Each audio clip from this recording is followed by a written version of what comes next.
Georgia Republican Congressman Rich McCormick, a member of the House Armed Services Committee. Congressman, I'm standing in front of the map of the Middle East. Here's the trouble spot right here, Iran. That's where all of the concern is tonight. And U.S. naval forces are arrayed in most of the bodies of water. You've got a large group here in the Mediterranean Sea. You've got a group down here in the Red Sea. You've got also the Carrier Strike Group 1, Carl Vinson, and perhaps a dozen other ships down here in the Arabian Sea. Nothing, though, in the Persian Gulf, at least not that we know of right now. Give us a sense of what the capabilities are of those forces that are now arrayed potentially against Iran. We're already within striking distance of them, whether it be our Tomahawk missiles that are shipborne or under submarines. We can already reach out and touch them in very real ways. But what we need specifically is something to penetrate that deep facility that's about 80 meters underground. A typical bunker buster is rated at about 61 meters. So I think Tehran knew that. They were planning appropriately. It's probably going to need two strikes, quite frankly. Usually when we actually do tactical air control, which I was one of those kind of guys in First ANCO, you drop one bomb, you reassess, and you drop the other one. It could be within minutes or it could be within days, depending on how you're actually assessing and planning. B-2 bombers are really good at what they do. I wouldn't want to be the other side of that, and I think we'll get the job done, and I hope we do finish the job when we get it started. More on the B-2s in just a moment, but I want to show viewers the Iranian nuclear sites. The significant one is right here, Fordo. That's where the enrichment is going on. The enrichment, the centrifuges buried deep underground, as the congressman just said.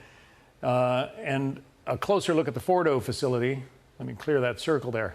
There are a couple of tunnel entrances here. Congressman, what about just going after the tunnels? Is that enough, or do you have to get deep into the center where the enrichment is believed to be taking place? If you just go after the tunnels, and these are deep inside of mountains, you could dig them out. I don't know what kind of ventilation system they have, but I certainly wouldn't want to leave it to risk that they could actually have those assets still preserved.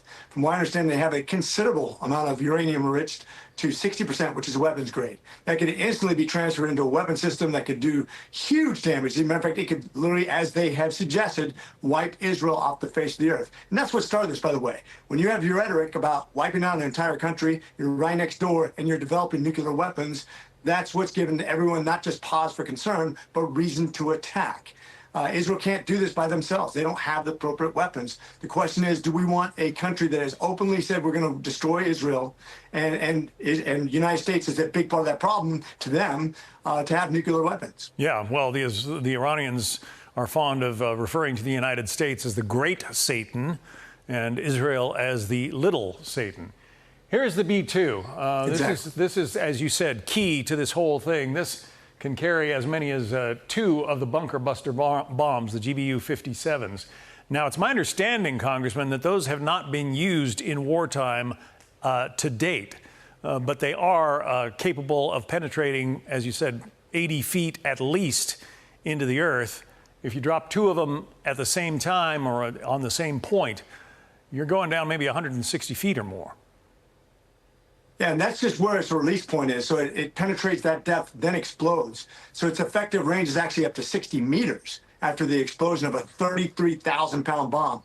Now, I used to control 2,000-pounders, which are devastating and really shake the ground. But when you add another 30,000 pounds on top of that, and it penetrates up to 50 feet before it explodes, you're talking about at least 60 meters of penetration. But once again, these guys have fortified up to 80 meters, which would most likely require a second bomb.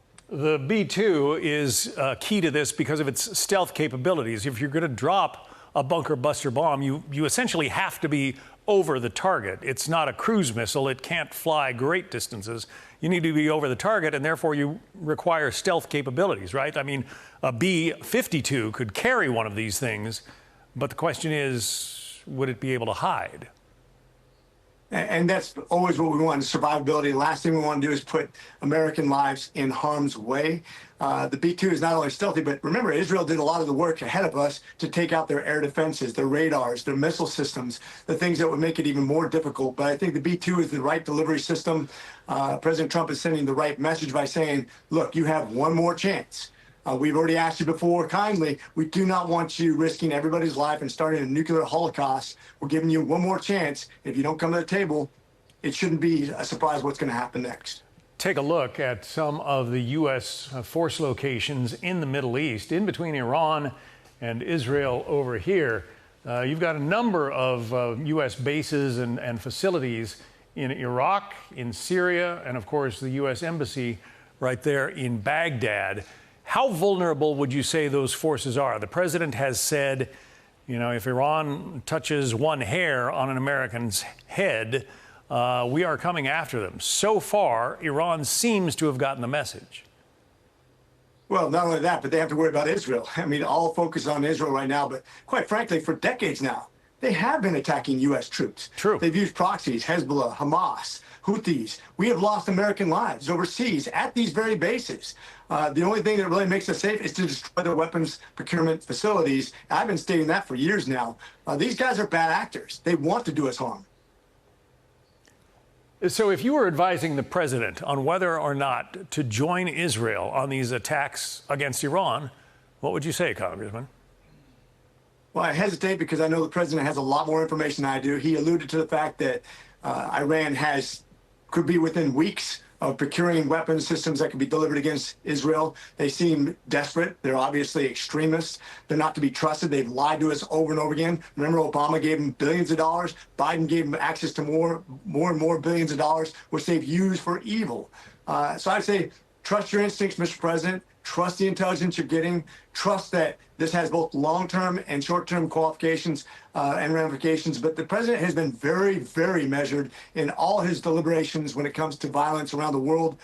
This is a president that does not want to be at war. So I trust that he will make the right decision when it comes to this decision. And it is a big one. I get it. Yeah, and that's what a lot of Americans are wondering about, because the president clearly ran on a platform of not getting involved in endless wars, and yet here he is talking about potentially an attack on Iran. Do you see that as some kind of a juxtaposition? No, because once again, he's talking about limited strike, just like we did in Libya with President Reagan against Muammar Gaddafi. This is a limited strike, not putting troops in harm's way, not committing to ground troops, giving the people of Iran actually a chance for destability, where they can rise up and replace that regime that's as evil and extreme as you can possibly get.